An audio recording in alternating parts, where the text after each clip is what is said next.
é difícil perceber que tu estás no rosto em minha porta.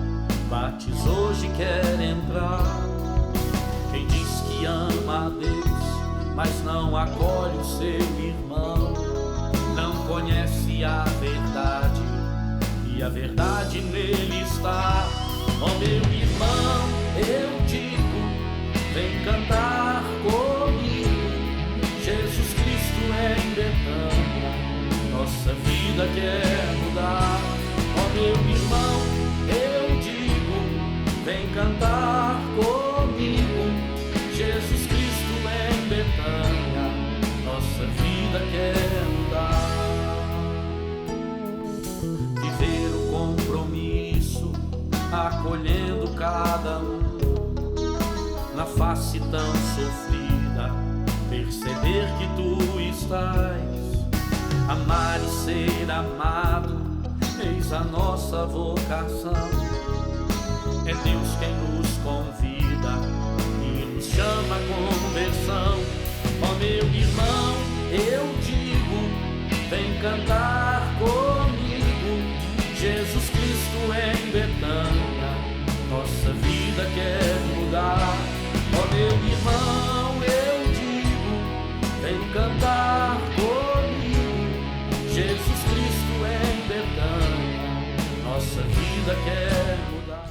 Hoje eu quero partilhar com vocês como surgiu a história de Betânia, como nasceu a comunidade Betânia. A gente poderia dizer que de dois movimentos. O primeiro, daquilo que Deus plantou no coração do Padre Léo. De certa forma, Deus depositou no coração do Padre Léo essa semente chamada Comunidade Betânia, para que ela pudesse ser instrumento de restauração na vida de tantos filhos e filhas.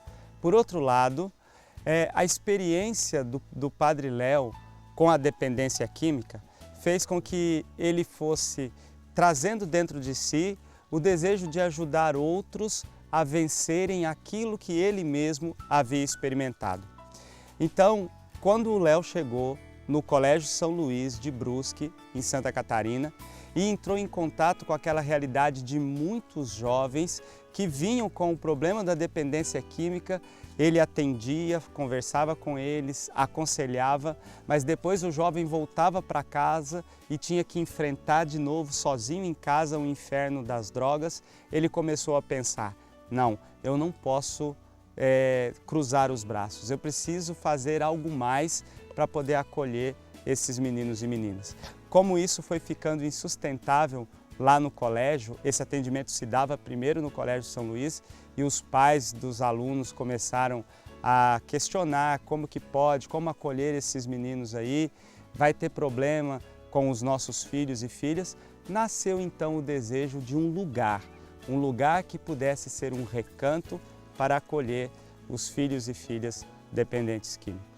A inspiração de Betânia surgiu da necessidade que o Padre Léo teve de ver como os jovens em Brusque estavam, né, perdidos na droga, na dependência, no álcool.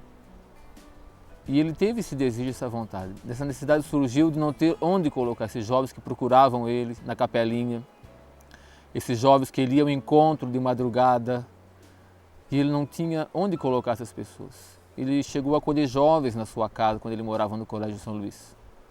Só começou a dar problemas e começou a ter problemas pelos pais dos alunos que ficavam preocupados com esses jovens independentes dentro do colégio. Foi daí que surgiu a necessidade de Betânia, de um lugar para acolher essas pessoas. Eu vi surgir, quando ele passou a diretor do Colégio São Luís, então ele dizia, não basta a gente receber, conversar, não basta a gente passar a mão na cabeça, é preciso buscar meios para ajudar esses jovens e adolescentes. É preciso buscar meios que deem respostas concretas. E eu via neste buscar meios uma espiritualidade bastante grande, muito importante já dentro do colégio, e a partir daí essa inspiração. Precisamos de um lugar onde, vivendo a comunidade Betânia, onde, vivendo a espiritualidade de Betânia, pudéssemos ser auxílio e ajuda para os jovens e adolescentes. E se estendeu para tantas outras pessoas. A partir das celebrações que começaram a acontecer no Colégio São Luís, as celebrações às vezes que a gente chamava de Missa da Juventude, começava às 10 horas da noite e ia até altas horas com os jovens cantando, celebrando, rezando, e também do atendimento pessoal que acontecia no colégio. Muitas pessoas foram se entusiasmando com o projeto dessa casa de acolhimento de dependentes químicos. O futuro embrião de Betânia nascia ali. Primeiro veio a Zene, que ajudava o Léo no atendimento pessoal. Depois o casal Ideraldo e Margarida, jovens que o Léo acabara de fazer o casamento dos dois e que se entusiasmaram de tal forma pelo projeto que sentiram o chamado de Deus e a vontade de consagrar a sua vida para que outros jovens pudessem ser resgatados. Desse casal nasce o embrião daquilo que é a comunidade Betânia, enquanto o seu desejo de consagração, de homens e mulheres que doam a sua vida e se consagram em missão para que esse trabalho aconteça. Ideraldo e Margarida são não só o primeiro casal, por isso cofundadores, mas esse sinal visível dessa vida consagrada, dessa vida de entrega que acontece ali em Betânia. Aí, em junho de 1994, numa celebração na cidade de São João Batista, o Léo falou sobre esse projeto de uma forma bastante entusiasmada e tocou o coração de pessoas para que pudesse acontecer a doação de um terreno. As dificuldades que encontrou foi essa, de não ter onde colocar esses jovens. E isso foi amadurecendo nele o desejo de um lugar. Como em Brusque não foi encontrado esse lugar, e foi numa missa em São João Batista então que o Padre Léo foi fazer.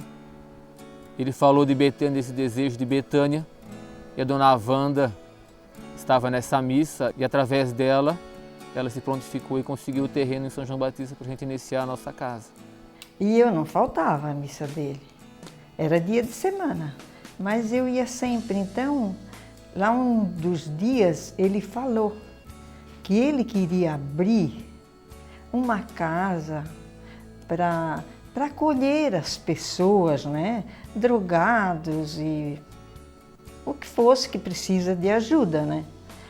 Mas ele queria entre Tijucas e Brusque. Diferente daí ele não queria. E aquilo me tocou. Eu já era assim muito da igreja. Para mim eu já tinha recebido o Espírito Santo, entende? Já era renovada. Eu disse, mas eu vou ver. Deus vai me ajudar nisso. E aí falei para um senhor que era muito amigo do grupo de oração, o Dego. Eu disse, eu acho que eu vou conseguir esse terreno para o Padre Léo. Será que vai? Vou conseguir. E Deus realmente ajudou a dona Wanda. Ela conseguiu o terreno. E nesse lugar, no dia 12 de outubro de 1995, foi celebrada às 3 horas da tarde a primeira missa.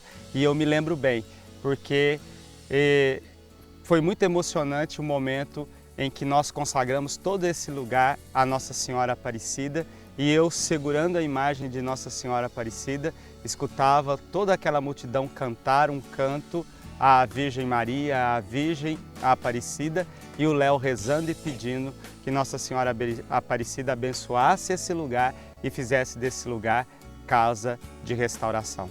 Hoje, Comunidade Betânia. Padre Léo batalhou, aquilo lá era tudo mato.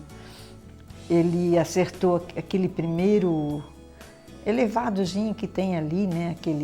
Um morro era. Até lembro que quando ele recebeu o tamanho do terreno, ele disse assim, mas nem precisava tanto. Eu disse, não, Padre Léo, tudo vai aumentando, o senhor nem fala, deixa ele estar isso tudo. Então vi nascer na cabeça, no coração e na prática. Quando ele estava implantando o primeiro recanto, aí eu fui transferido de lá e a gente via de longe. Com ele trabalhava como estudante na época Frater Vicente, atualmente Padre Vicente, que o substitui, e o Padre Vicente no colégio ajudava muito nesse incentivo. Aquela inspiração do Padre Léo, ela passava, por exemplo, no caso para o Padre Vicente, lá de longe de Joinville, a gente sentia e ia percebendo este nascer. Um nascimento que, sem dúvida nenhuma, como todo nascimento, sofre a dor, a preocupação. Não é assim algo só tão tranquilo. Então eu assisti todo esse começo de Betânia e fiquei muito feliz na medida que a gente percebia a superação dos problemas e a implantação, a concretização do projeto. E é verdade, Dom Wagner, foi com muita luta mesmo, que esse lugar nasceu. Logo em seguida, depois da primeira missa, foi trabalhada a construção da primeira casa, da nossa casa-mãe. Me lembro que em 1996, na Páscoa de 1996, mais exatamente, foi feita a missa de inauguração do Recanto de Betânia. No dia 1º de maio desse mesmo ano, foi feita a consagração de Ideraldo e Margarida, o primeiro casal Betânia, e também de Zene e Jocelino, os primeiros consagrados que com Ideraldo e Margarida vieram. E para nossa grande alegria, no dia 6 de maio, chegaram os primeiros filhos de Betânia para ocupar o Recanto de São João Batista.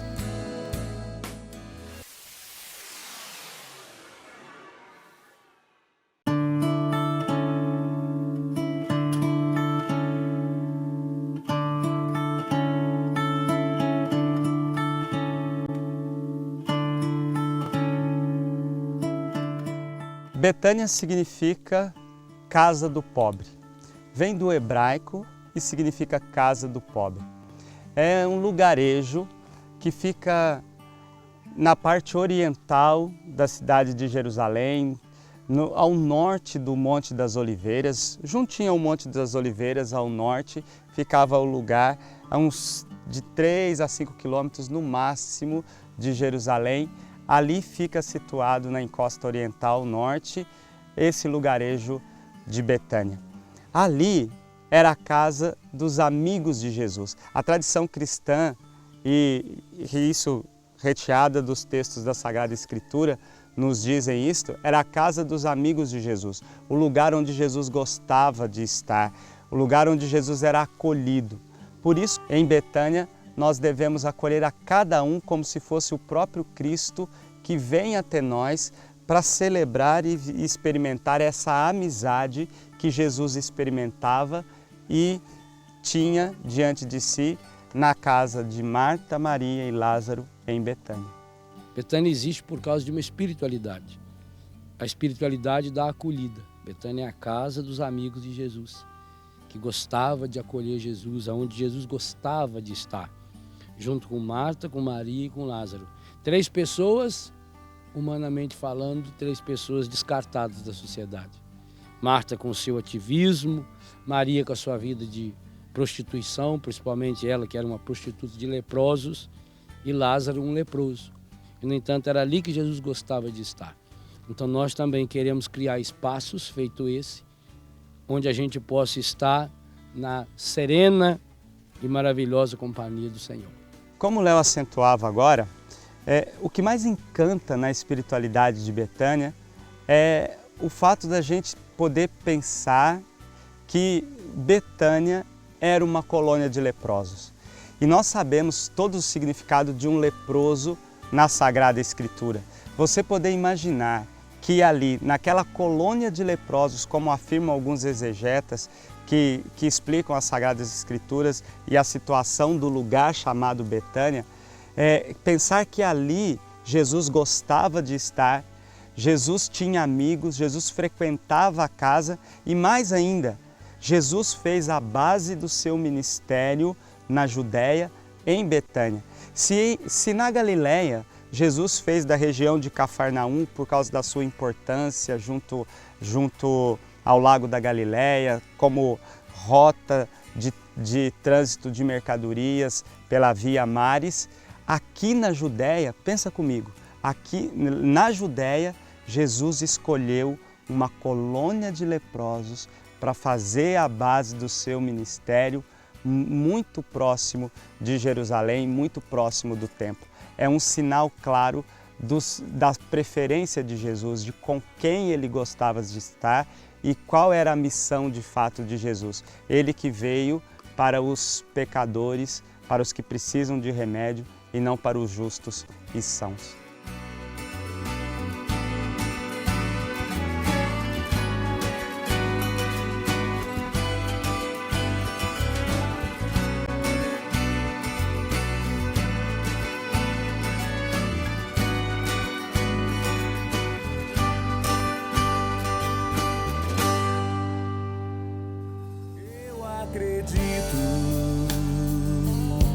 Na força da vida, vencendo a morte, calando canhões.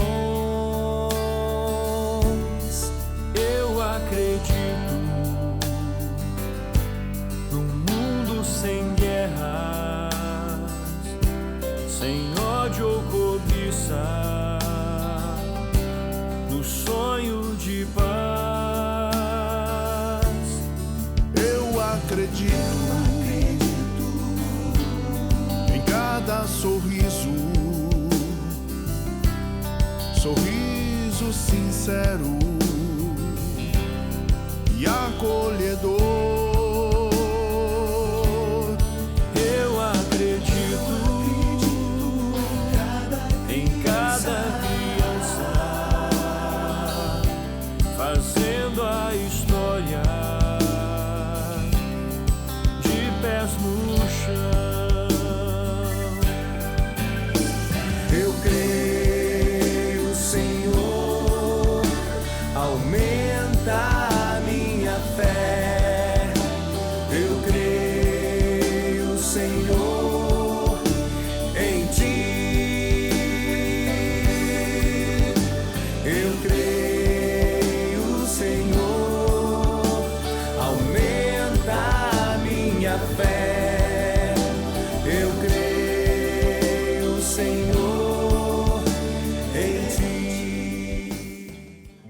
Betânia não é só um lugar geográfico. Quando nós pensamos em Betânia, é claro, nós nos lembramos de lugares geográficos. Hoje a comunidade Betânia compreende 5 recantos. O recanto de São João Batista, que é a casa-mãe, o recanto de Guarapuava, no Paraná, Castro, no Paraná, Lorena, em São Paulo, e aqui, Curitiba, que eu trouxe vocês agora para conhecer. E aqui em Curitiba, de modo especial, é que nós vamos olhar para aquilo que nós chamamos de processo de restauração em Betânia. O que é restaurar? Quando a gente pensa em restaurar, a gente tem em mente aquela imagem mesmo do restaurador que repara uma obra de arte. Eu me lembro que certa vez eu pude ir a São João del Rei, lá em Minas Gerais, pertinho da minha terra, em Lavras, e eu pude entrar na igreja, na catedral, lá em São João del Rei, e vi um restaurador trabalhando, silencioso, no alto da catedral, trabalhando numa imagem barroca,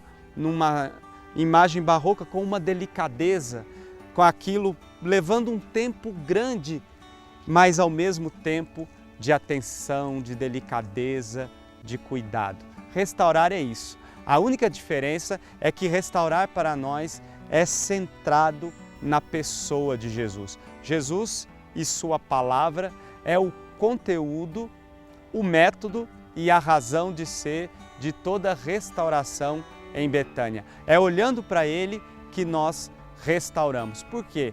Porque Jesus é o homem perfeito e olhando para Ele nós queremos fazer emergir a personalidade humana em cada filho e em cada filha de Betânia. Fazer emergir o melhor que existe dentro dele. Restaurar então é, através de Jesus, tirar o melhor que existe dentro de cada filho, cada filha de Betânia. Quando o Padre Léo pensou na comunidade, ele já olhava a comunidade, o carisma da comunidade, de uma forma geral, não só para os nossos filhos e filhas, mas tinha que primeiro acontecer na vida de nós consagrados, na vida dos sacerdotes, dos padres que vivem conosco, para que a gente pudesse fazer essa experiência da restauração, né? Os nossos filhos nos ensinam que não são só eles os necessários, que têm essa necessidade de fazer a experiência da restauração, mas a restauração precisa também acontecer em cada um de nós, mesmo nós que não passamos pela experiência da dependência. O estilo de vida de Betânia provoca a deixar vir à tona o melhor de cada um de nós. Da mesma forma que um dos nossos filhos, uma das nossas filhas que chegam na nossa casa, chegam despersonalizados, chegam desfigurados por causa da própria dependência, a dependência aí é um fator, vamos dizer assim, é a ponta do iceberg. Mas a gente percebe que lá embaixo todos nós estamos incluídos, porque não é só a dependência química, também tem as outras dependências que nós também trazemos e que precisamos de cura e precisamos de restauração. Então, de uma forma geral, a gente consegue enxergar e vislumbrar essa questão do nosso carisma, olhando para os nossos filhos e percebendo que não só eles precisam de restauração, quanto também nós consagrados. Só pode ser restaurado quem toma consciência dos seus limites, da sua limitação, da sua finitude, daquilo que é próprio de cada um e que muitas vezes nós não queremos estar diante deles. A restauração nos faz olhar diante do espelho da existência e descobrir que nós somos limitados e que, por assim dizer, somos pecadores. Por isso é preciso muita responsabilidade, é preciso uma atitude interior de disciplina, de vontade, de dedicação para poder fazer emergir essa personalidade humana e tomar consciência de que só pode ser restaurado quem de fato entrega a Jesus todas as suas limitações. E aqui tem um segredo. Se você não tomar consciência do seu relacionamento com Deus, você nunca será verdadeiramente restaurado. Em Betânia, aos poucos, gradativamente, respeitando o processo, a liberdade de cada um, nós vamos colocando o filho e a filha em contato com o seu mistério pessoal. E nesse mistério pessoal, em contato com Deus. E nesse relacionamento com Deus, ele vai se descobrindo todo de Jesus Cristo. Ele vai descobrindo que Jesus Cristo o ama acima de todas as coisas, sem nenhum pré-julgamento, sem nenhuma referência ao seu passado, que nada que ele tenha feito, que nada do que tenha acontecido na vida dele importa. A única realidade que importa, ele é amado por Deus, ele é amado por Jesus Cristo, é remido por ele, é salvo por ele. Quando o filho toma consciência com essa verdade, algo novo transborda de dentro do seu coração e a restauração, o processo de restauração começa a vir à tona. Ele toma consciência das suas fraquezas, mas não para na fraqueza. Ele descobre que em Jesus ele pode tirar de dentro o seu melhor. O essencial para a recuperação, a restauração, porque na verdade o Léo sempre frisava, Betânia não é uma clínica. Em Betânia ninguém se recupera. Em Betânia cada um restaura cada dia a sua história. É essencial primeiro querer. Um filho nunca pode estar em Betânia se ele não quiser. O querer, tanto é que no nosso pré-acolhimento a gente sempre pede que o próprio filho, que a gente já considera filho a partir do momento que está na nossa fila de espera, né? Ele tem que ligar e dizer, eu quero, eu preciso. Essa decisão é importante, tanto para ser acolhido, quanto para o momento que ele não quiser mais, ele vai ter que dizer, então eu não quero mais Betânia. O querer é essencial e diria ainda que esse querer ele vai se concretizando na restauração de cada dia, porque às vezes o que a gente quer tá uma briga dentro da gente, né? A gente quer uma coisa, quer outra, e isso no filho é muito forte, grita muito forte. As pessoas quando vêm para Betânia, elas acham ou dizem e pensam que vêm para Betânia por causa da droga, por causa da dependência química, por causa da dependência do álcool. Quando a gente chega em Betânia, e eu não fui exceção, a gente percebe que a droga, que o álcool é o de menos na nossa vida. Que na verdade o que a gente precisava e buscava era amor. A restauração em Betânia, ela é baseada no amor, né? Eu quando cheguei em Betânia, cheguei em Lorena em 2003, arrasado, arrebentado. E eu pensava que o meu problema era com a droga. Com o tempo, eu fui percebendo que não, que a droga era apenas a ponta do iceberg, né? Que eu estava precisando mesmo de ser amado, de ser acolhido.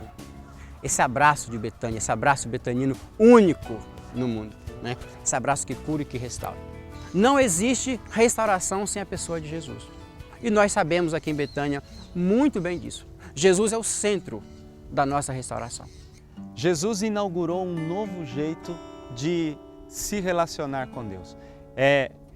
A teologia nos ensina, em Jesus Deus disse tudo e de uma só vez. Por isso é nele, para junto dele que nós temos que ir para descobrir o verdadeiro rosto de Deus. E aí, em Jesus, nos seus gestos, nas suas ações, na sua maneira de lidar com as pessoas, é que nós descobrimos o verdadeiro caminho da restauração. E aí acontece algo novo. O filho e a filha vai descobrindo que no amor fraterno, na amizade sincera, no relacionamento sincero, no perdão, na partilha, na entrega das suas fraquezas, sem máscaras, sem mentiras, como Jesus ensinou e disse, ele vai descobrindo que pode se viver de um jeito novo, de uma maneira nova. Aí olhando para Jesus, na pedagogia de Jesus, que não julga, que não olha para o passado, que não faz com que cada um se sinta menos do que aquilo que ele verdadeiramente é, ele vai se descobrindo capaz de algo mais e vai revendo a sua vida. Ele vai disciplinando o seu modo de ser, o seu modo de viver, o seu modo de agir e encontrando um caminho novo. O referencial é Jesus. Em Betânia nós não acreditamos em restauração que não passe pela pedagogia de Jesus. Toda a nossa aplicação, toda a nossa ação aqui é conforme a pedagogia de Jesus. Jesus chora com Lázaro. Jesus não tem medo de mostrar que ele amava Marta, Maria e Lázaro.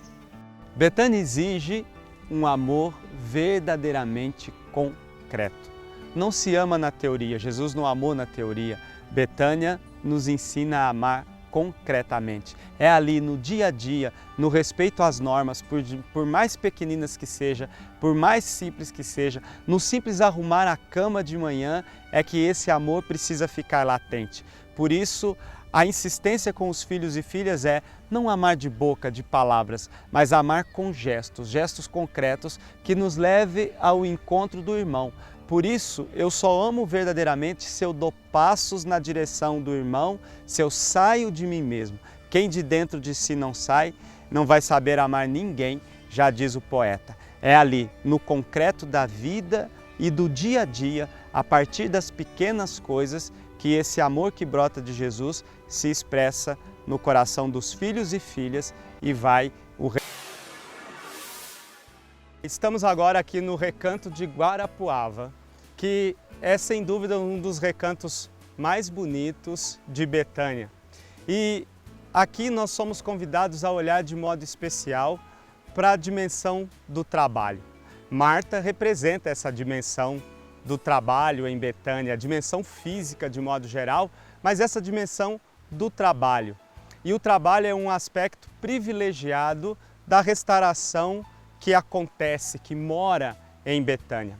Pelo trabalho, além da desintoxicação física, o filho, a filha que vai todos os dias metodicamente para o seu trabalho e ali em contato com a natureza, com a terra, nos jardins, na horta, no trabalho do dia a dia, vai de fato fazer um processo de desintoxicação.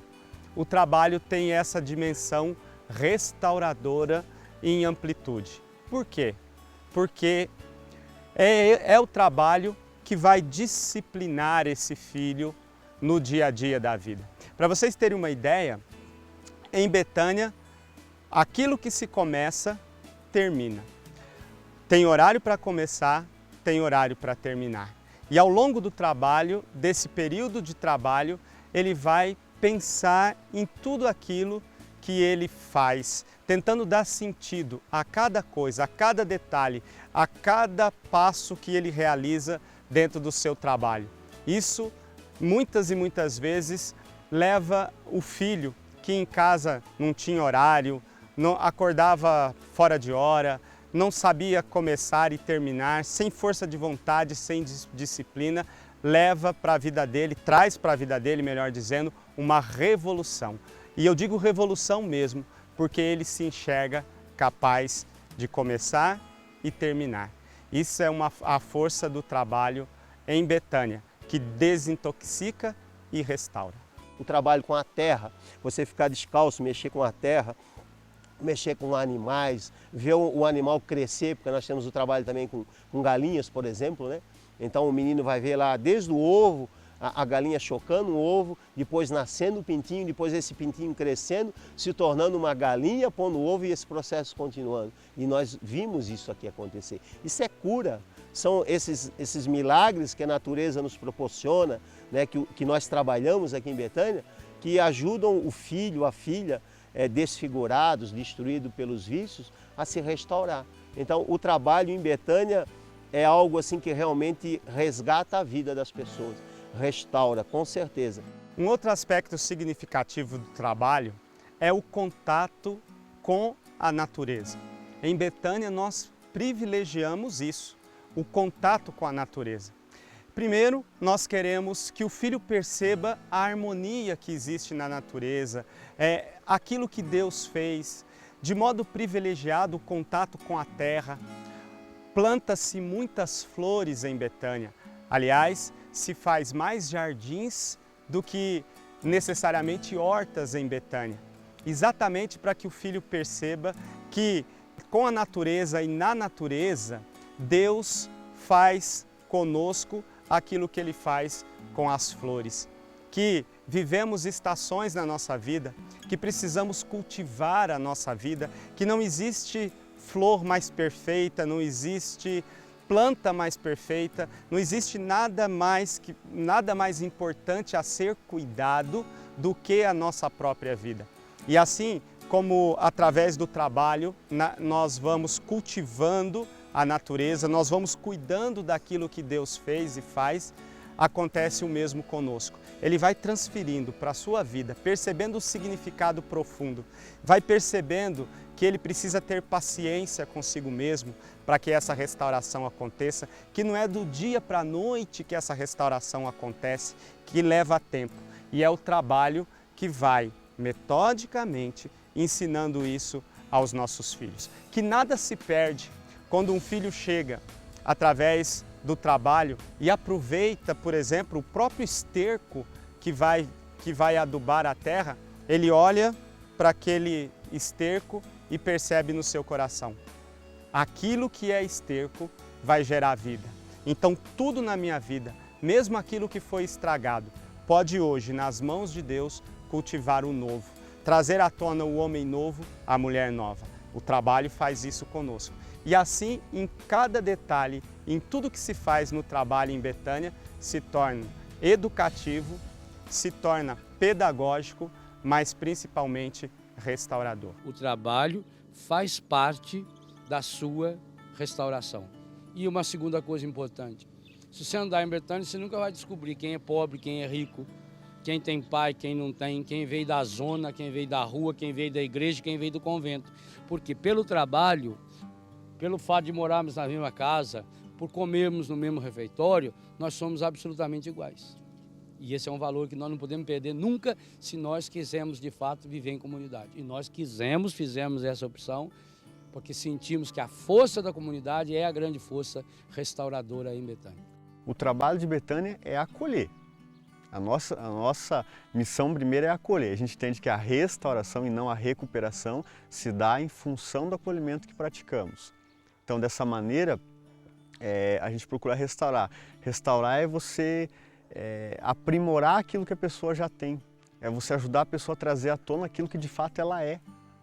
Porque os filhos que vêm até nós não são drogados, não são prostituídos, não são depressivos. São pessoas que por diversas situações e condicionamentos acabaram adquirindo essa dependência, acabaram adquirindo essa doença, esse problema. Então, no nosso trabalho, a gente procura resgatar o que eles são, o que verdadeiramente eles são. Tanto que é comum as pessoas dizerem, em Betânia eu posso ser eu mesmo. É justamente isso que a gente procura desenvolver. Marta representa essa dimensão do trabalho em Betânia.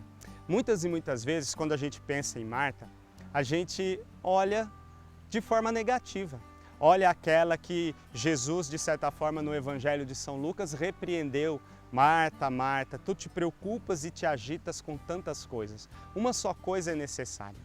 É claro que nós sabemos, Jesus não desmereceu o trabalho quando ele disse essa verdade a Marta. Apenas ele usou da atitude de Marta para poder apresentar a nós aquilo que é o verdadeiro discípulo. O discípulo é aquele que se senta aos pés de Jesus, ouve a sua palavra e aprende dela. Mas Jesus, em nenhum momento, repreendeu Marta por causa do trabalho. E é exatamente por isso que ela é tão importante, porque ela representa essa dimensão de que nós podemos fazer algo mais na nossa vida quando estamos juntos a Jesus. O trabalho, ele é transformador, transforma o mundo e a nós mesmos. O trabalho é a continuação do projeto de Deus no mundo, da obra criadora de Deus no mundo. À medida que nós vamos trabalhando com os nossos filhos e os nossos filhos vão trabalhando em Betânia, eles vão aprendendo com Marta a revalorizar, a ressignificar a vida através do trabalho. Eles vão aprendendo, numa só frase, que a vida só tem sentido se for produtiva e produção de mais vida, vida plena, como a gente aprende em Betânia.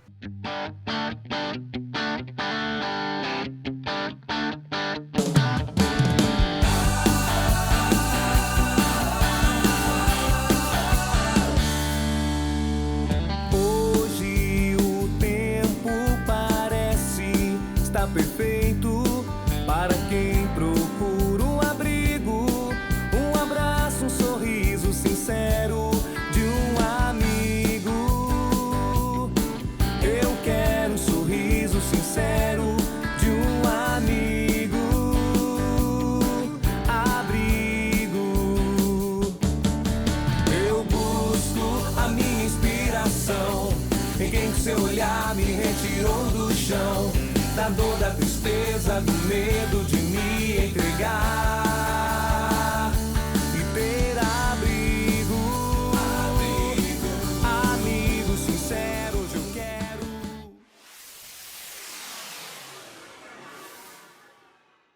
Daqui de Castro, é uma das cidades mais antigas e frias do Paraná, encontra-se também um dos nossos recantos. O Recanto de Castro vai nos ajudar a falar daquele que é o essencial do nosso carisma. Então, eu quero convidar você a acompanhar comigo, porque, de fato, nós falamos do coração da comunidade Betânia. A palavra mais forte do nosso carisma não é recuperação. Poderia até dizer para você, não é restauração. A palavra mais forte do nosso carisma, a palavra geradora, e é assim que eu chamo, palavra geradora, é acolhimento. Por que acolhimento? Porque a gente pode sintetizar assim o nosso carisma. Acolher a cada um como o próprio Cristo que vem até nós.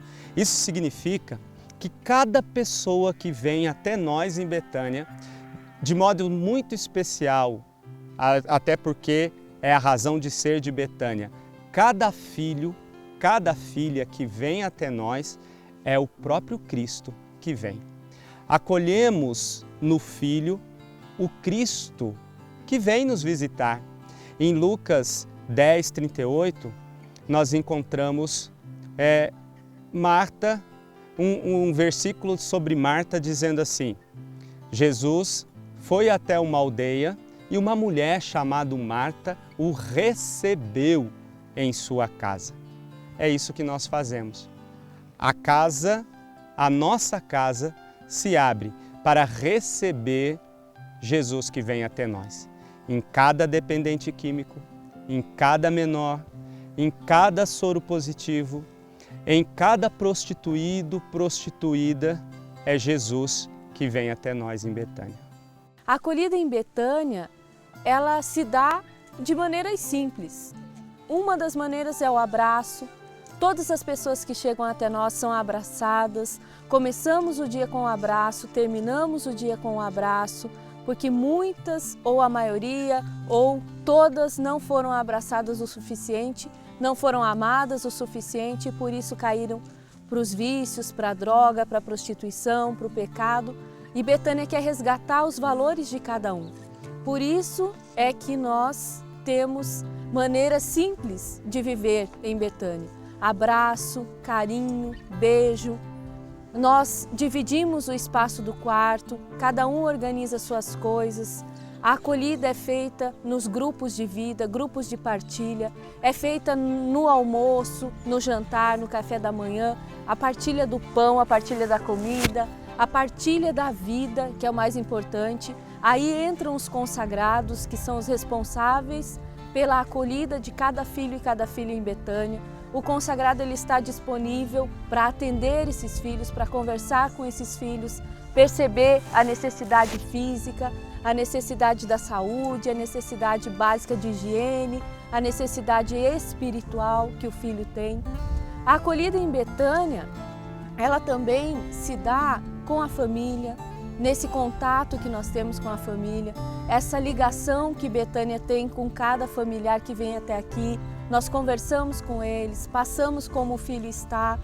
A família vai percebendo e identificando as mudanças que o filho tem a partir do momento que vive aqui conosco. Acolhimento é receber em casa. Nós aprendemos com o acolhimento que nós recebemos em nossa casa, mas a principal casa é o nosso coração. O nosso coração é a primeira casa que deve acolher, porque se você não acolher com o coração, não adianta muito ter em casa. A pessoa nunca vai se sentir de fato em casa, em família, se ele não habitar primeiro o seu coração. Isso acontece quando acolhemos um filho, uma filha. Ele precisa vir primeiro morar em nosso coração para depois morar na nossa casa. Por isso em Betânia é regra, ninguém acolhe, nenhum dos nossos recantos acolhe de qualquer jeito. Às vezes nos nossos acolhimentos fica até uma situação constrangedora, porque a gente diz, falta vaga, e a pessoa diz, mas não cabe mais um? Não dá para colocar um colchão? Não, não dá para colocar um colchão, porque cada filho tem o seu lugar na sua casa. Na sua casa ele tem um lugar, porque antes ele tem um lugar no nosso coração e aqueles que moram no nosso coração não moram de qualquer jeito, não podem morar de qualquer jeito. Por isso, acolher significa hospedar, agasalhar, abrigar, amparar, dar atenção, dar crédito, dar refúgio, receber bem, acolher com tudo aquilo que se é, para que a pessoa se sinta de fato presente na nossa vida. Isso é acolhimento. Acolhimento é a nossa essência, a nossa missão. Se acolhe sempre primeiro com um abraço. O abraço traduz todo o nosso carisma, todos os nossos princípios, tudo aquilo que o Léo deixou para nós como uma herança, um legado. O nosso acolhimento, a primeira coisa que diz dele, como missão nossa, é quando chega um filho, chega uma filha, ele já é abraçado, venha de onde vier, como estiver. Essa é uma das coisas que eu me lembro do Léo, em Betânia. O Léo, a primeira coisa que fazia era dar um abraço. Não queria ouvir, saber como que era, não queria saber história, não. Ia lá, dava um abraço. O acolhimento para nós é abraço, e esse abraço é todo dia. Isso está na nossa missão. Todo dia a gente tem que se acolher com um abraço, com um sorriso e com essa vida fraterna nossa que é difícil, mas é uma missão bonita que Deus nos deu. Em Betânia, a gente quer tudo o melhor possível.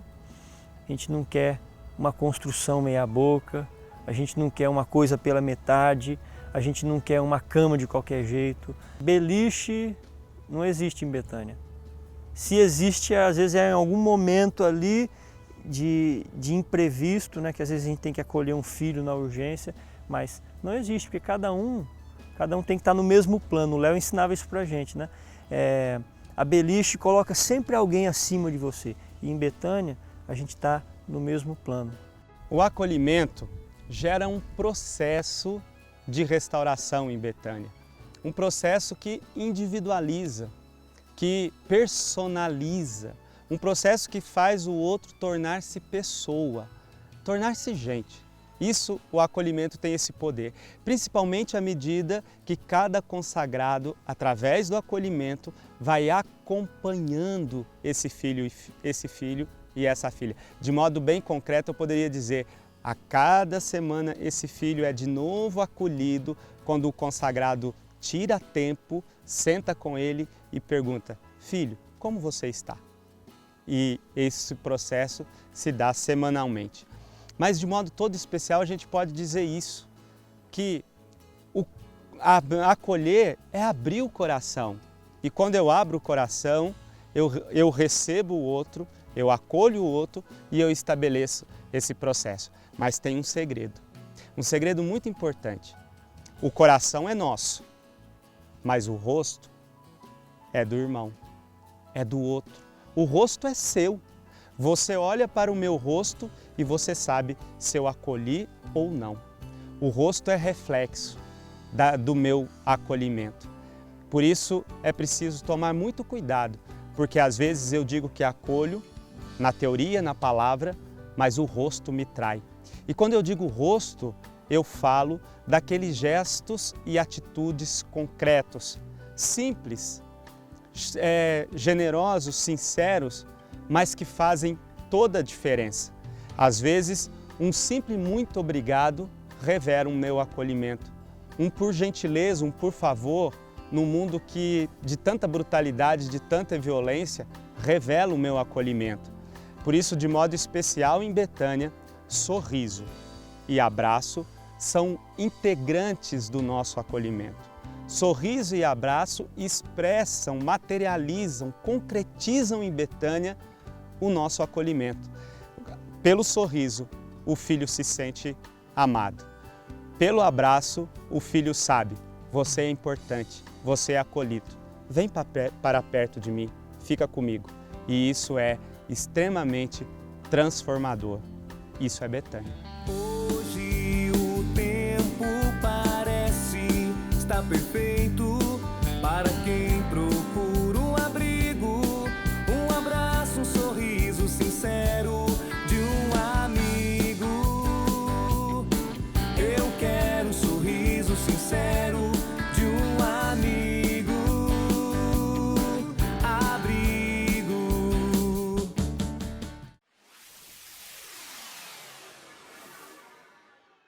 Nós estamos no Recanto de Lorena e aqui em Lorena nós somos convidados agora a pensar a dimensão espiritual de Betânia. E quando eu digo pensar, é só pensar mesmo, porque na verdade é convicção nossa em Betânia e em toda a igreja, em geral, e você sabe disso, que não há como separar a espiritualidade.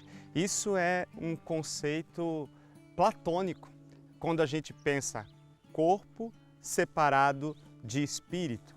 Quando a gente pensa uma coisa é a vida com Deus e outra coisa é a vida do dia a dia, é a vida de trabalho, é a vida de modo geral. Essa dicotomia, fé e vida, precisa ser superada, então não há como pensar espiritualidade sem pensar na vida como todo. Aliás, nós acentuamos profundamente em Betânia, e isso no nosso trabalho com os filhos e filhas, que a espiritualidade é o eixo condutor, é o motor que leva todas as outras dimensões e todo o processo de vida em Betânia. O que é então a dimensão espiritual? A dimensão espiritual que nós expressamos através do princípio Maria é a nossa vida com Deus que direciona toda a nossa vida. Maria nos chama, nos convida a estar aos pés do Senhor, ouvir sua palavra e aí orientar toda a nossa vida. O acolhimento que fazemos em Betânia é fruto dessa espiritualidade. A forma de conduzir os nossos filhos é fruto dessa espiritualidade. Tudo aquilo que nós buscamos em Betânia é fruto dessa espiritualidade. A espiritualidade é o coração da gente. Se nós não nos assentarmos aos pés do Senhor, na intimidade da adoração, da leitura bíblica, do sacramento da reconciliação mensal, da oração de cada dia, não tem como suportar a vocação, a missão. A espiritualidade é o sangue que corre dentro das nossas veias, nos dando sempre esse dinamismo, essa força interior, porque lidar com o ser humano é muito difícil. Basta eu olhar para mim mesmo, você olhar para você mesmo. É difícil, a gente é complicado, a gente é inconstante. Agora você imagina um lugar onde cada um vem com uma história, cada um com uma história mais complicada que a outra. Se faltar a intimidade com Deus, vira um caos, vira uma desarmonia, vira um lugar que não é o céu. A espiritualidade, então, faz parte da vida. E em Betânia nós lidamos com isso de uma forma muito concreta. Vou dar um dado bem atual para você entender. A OMS, Organização Mundial da Saúde, diz com todas as letras que família e espiritualidade são dois fatores que ajudam com que os jovens, no tempo que se chama hoje, não se envolvam com drogas, possam ficar longe da droga. Jovem que tem na sua estruturação uma família e uma família que ensina uma espiritualidade, uma religião que traz esse religar, esse ligar de novo para a sua vida, com muito mais facilidade ficará longe do mundo das drogas. Quando a gente olha para a realidade de Betânia, nós encontramos isso nos nossos filhos. Muitos deles chegam até nós longe de Deus. E quando a gente diz longe de Deus, é sem uma experiência sensível de vida espiritual. Eles cresceram longe dos valores espirituais, cresceram longe das práticas religiosas.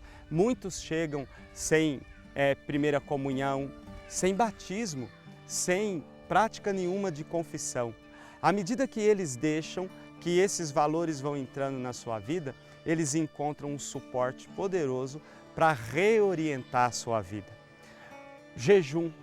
O jejum pode ser terapêutico e ao mesmo tempo espiritual. E por que espiritual? Ele é profundamente terapêutico. O jejum, além de ajudar na desintoxicação dos nossos filhos, o jejum ensina, disciplina, ascese, trabalha a força de vontade que tantas vezes foi quebrada na vida do filho, que perdeu todo o sentido da vida e se desorientou no dia a dia da sua vida, que não tem mais horário para nada, que troca o dia pela noite, que às vezes dorme de dia e anda pela noite. O jejum vai ensinar a ele que na vida não se consegue nada sem disciplina, sem ascese. Então, é a força da espiritualidade entrando na vida, provocando saúde, porque desintoxica, mas ao mesmo tempo orientando e dando direção para a vida toda. Graças a Deus nós temos mais momentos de oração em Betânia do que de comida. Nós temos 3 horários de refeição e 4 horários de oração. E por que essa oração da manhã, de meio-dia, à tarde, à noite? Para dar o ritmo da vida. Quer dizer, se a minha manhã não for muito boa, eu ainda tenho tempo de recuperá-la na oração e dar um sentido para a minha tarde. Se a minha tarde não foi boa, eu ainda tenho tempo de dar esse sentido para a noite. Se o dia não foi bom, à noite eu ainda tenho tempo de rever o meu dia, fazer um bom exame de consciência, rezar uns pelos outros, colocar o nosso cansaço nas mãos de Deus, descansar e transformar a noite inteira numa noite de oração, porque o Salmo diz, quando no leito me vem vossa lembrança, passo a noite inteirinha pensando em vós, então a gente ajuda a dormir rezando, e começa a primeira função do dia com a oração, para iluminar o meu dia. Então, a oração vai marcando o compasso do dia. E isso vai ajudando, graças a Deus, a gente já vê que isso vai virando prática em muitos, a fazer da sua vida uma oração. Todo consagrado tem uma hora de oração diária, fora esses 4 momentos, ele tem uma hora de adoração diante do Santíssimo. Em todas as nossas casas, se você chegar em qualquer casa de Betânia, pergunta para o superior, ele te dá uma lista, qual é o horário de oração de cada consagrado. Porque esse horário tem que ser sagrado. Esse horário tem que ser respeitado por todos. Naquela hora de oração, o consagrado não deve ser chamado para nada e nem por ninguém. Esse horário é importante. Mas graças a Deus já está ajudando os filhos também, né? A gente vê filho, por exemplo, andando de um lado para o outro, trabalhando, rezando o terço da providência, rezando o terço da misericórdia, o terço de Betânia, o terço mariano. Então isso dá uma alegria muito grande, porque vai marcando essa mística, ensinando a fazer da minha vida uma oração e a fazer oração na minha vida. É esse ciclo espiritual que vai nos tirando depois do círculo vicioso da droga. Contra o círculo vicioso da droga, nós oferecemos o círculo virtuoso da experiência de Deus. A oração em Betânia, ela não é algo alienante, algo que parte da realidade, algo concreto. A espiritualidade ele tem como, digamos assim, como marco, digamos assim, materializar tudo isso na questão do acolhimento. Acolher Deus que vem na figura de cada menino e de cada menina. Isso em Betânia é muito sério, isso de certa forma resume um pouco a nossa espiritualidade. Acolher o Cristo que está de forma concreta no rosto de cada menino e de cada menina. E por isso amar esse menino e amar essa menina é amar o próprio Cristo. O amor que eu tenho por esse menino, por essa menina, revela a intensidade do amor que eu tenho a Deus. Como diz o nosso hino de Betânia, quem diz que ama a Deus é quem não vê. E não ama o seu próximo a quem vê, não vive na verdade. E a nossa espiritualidade compreende isso. O amor concreto, o acolhimento concreto de Jesus por meio de cada menino e de cada menina. Agora vocês já sabem, a espiritualidade, ela não se resume a práticas. Práticas são expressão da espiritualidade. Nós procuramos, através de algumas práticas, expressar um pouco mais dessa espiritualidade. Mas a espiritualidade é o todo da vida, é um jeito de viver, uma maneira de estar no mundo. Diria até para você, um estilo de vida. A espiritualidade de Betânia é um estilo de vida, um jeito de viver. Mas algumas práticas facilitam isso na nossa vida. Por exemplo, rezamos o terço da providência, rezamos o terço de Betânia, temos a missa ou a celebração eucarística diária em todos os nossos recantos, porque Jesus é o centro da nossa vida, o centro do nosso viver e precisa ser o centro da vida dos nossos filhos e filhas. Nós incentivamos a confissão, a direção espiritual, e incentivamos e procuramos trazer no dia a dia a prática da adoração, para que diante de Jesus nós possamos expressar aquilo que sentimos e deixamos Jesus falar. A adoração eucarística reparadora, aquela adoração que eu faço em silêncio e deixo o Cristo falar e principalmente agir no nosso ser, no nosso coração. Os nossos retiros, como são importantes como expressão de espiritualidade, os retiros em Betânia. Retiros para os nossos filhos e filhas, como tempo privilegiado, como kairós privilegiado para esse encontro com Deus e com os irmãos. Retiro para os nossos benfeitores, amigos, mas retiros para todos aqueles que querem um encontro com Deus através da espiritualidade de Betânia, retiros de cura interior.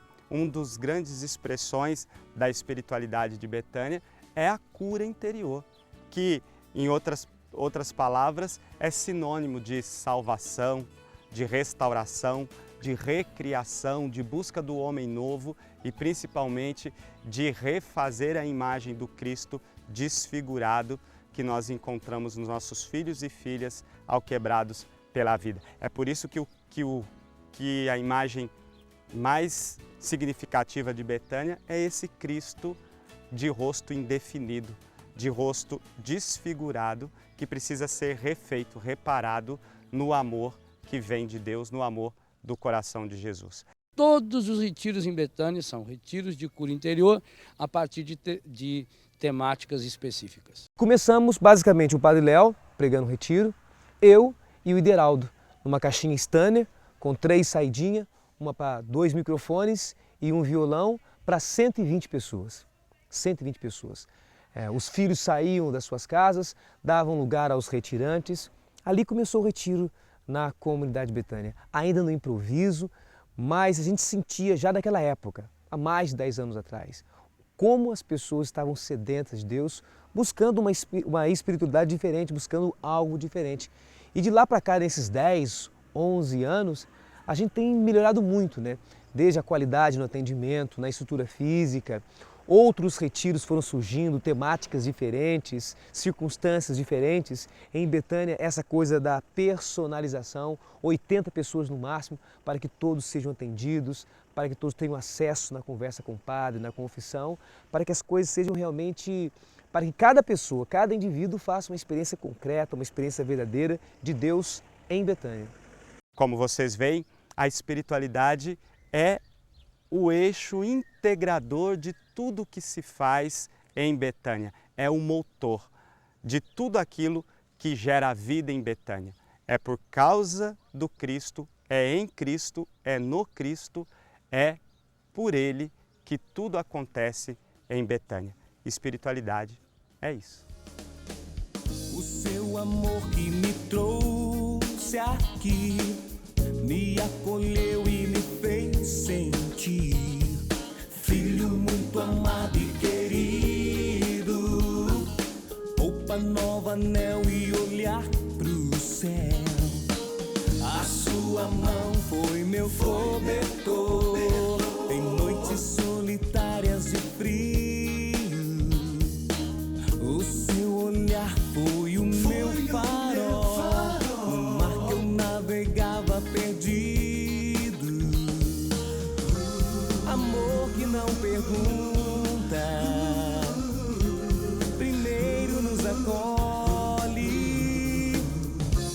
Amor que não espera, recompensa por um dia ter amado. Isso é Betânia. Você pode acompanhar comigo a espiritualidade de Betânia, a história de Betânia, percorreu comigo os recantos de Betânia, viu um pouco do muito da nossa vida.